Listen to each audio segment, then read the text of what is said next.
distance between jaws and target is only a few steps. Not a full-grown animal, but 3 lives that have existed for just days. The only barrier is a tunnel too narrow to enter, a physical limit that delays loss rather than preventing it. The ground resists.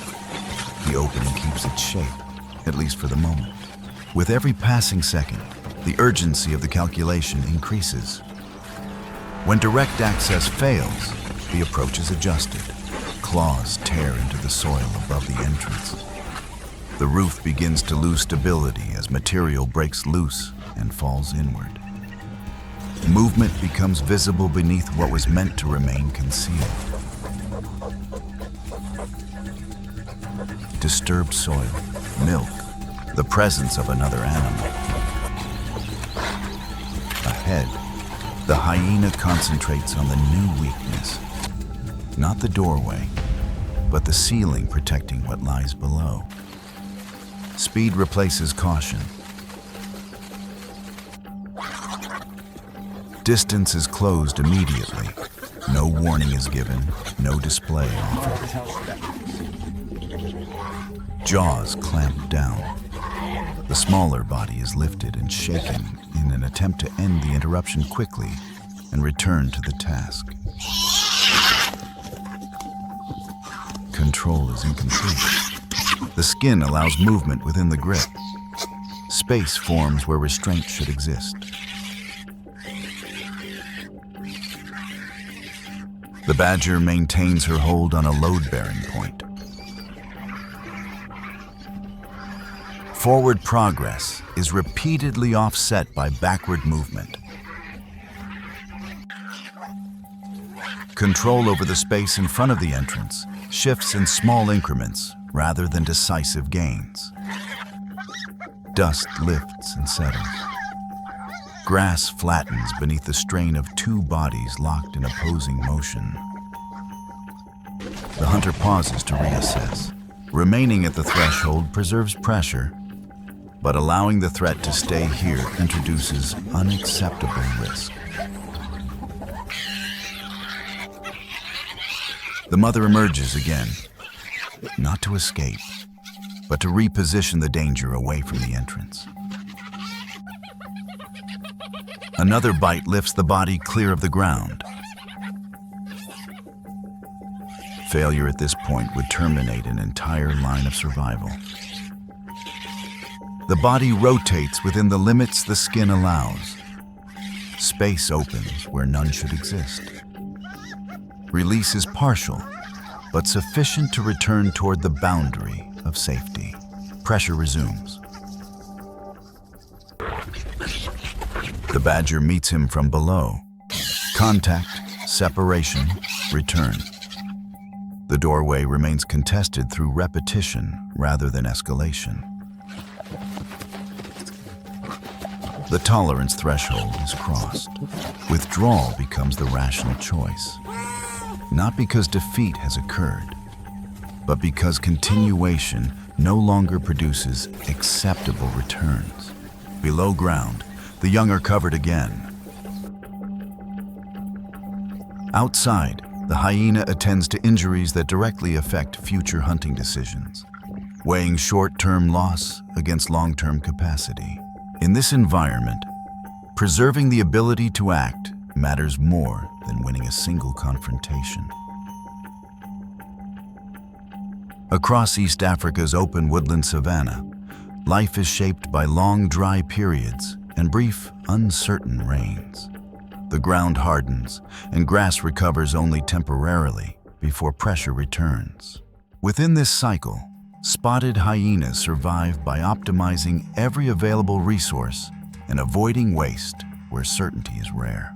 Their jaws are designed for bone. They process what others abandon, converting remains into usable energy when opportunities are limited and competition is constant. Yet physical capability alone does not explain their success. Hyenas operate within large, tightly organized clans structured around matriarchal control. Adult females hold the highest rank, governing access to food, territory, and reproduction, while males occupy lower social positions. Social position is inherited rather than contested. From early life, competition exists. Access to milk and protection is uneven, and hierarchy asserts itself quickly inside the den. Order is maintained through continuous signaling. Calls traveling across open spaces between acacia and marula trees. Scent marks on low grass, posture and spacing, reinforcing rank. Social memory is long, and violations are not easily erased. Young males typically disperse after 1 to 2 years, reducing inbreeding and seeking entry into neighboring clans across the woodland. Within the same landscape, hyenas must constantly adjust their decisions in response to lions. Lions rely on direct strength and cohesive family prides to secure food and territory. Hyenas counter with numbers, timing, and sustained pressure that tests limits rather than challenging them outright. When conditions favor them, lions take kills. When the balance shifts, hyenas challenge. Most encounters, however, resolve through reassessment rather than full escalation, as both sides recognize the long-term cost of injury. A serious wound today can translate into starvation later. That reality governs every choice. Survival here is not defined by absolute dominance or singular victories. It is defined by knowing when to continue investing effort and when the cost of persistence begins to outweigh the potential return. Each encounter becomes a calculation shaped by numbers, condition, and time, repeated across the landscape without final resolution. A solitary hyena moves through low brush, nose close to the ground, ears tracking distant signals carried across open spaces. Each step reflects a balance between opportunity and risk, informed by memory of past outcomes and the condition of the body. In this environment, hesitation carries its own cost, but so does misjudgment. For predators dependent on movement, injury is the true limiting factor. A compromised limb does not merely end a chase. It restricts access to future opportunities and reshapes every subsequent decision. As a result, aggression is tempered by foresight, and restraint often replaces confrontation long before physical limits are reached. Existence within this system depends on coordination, memory, and collective function. Progress is not constant. Advancement alternates with withdrawal, preserving capacity rather than exhausting it, and allowing groups to persist across fluctuating conditions. Life here rarely ends in spectacle or decisive moments.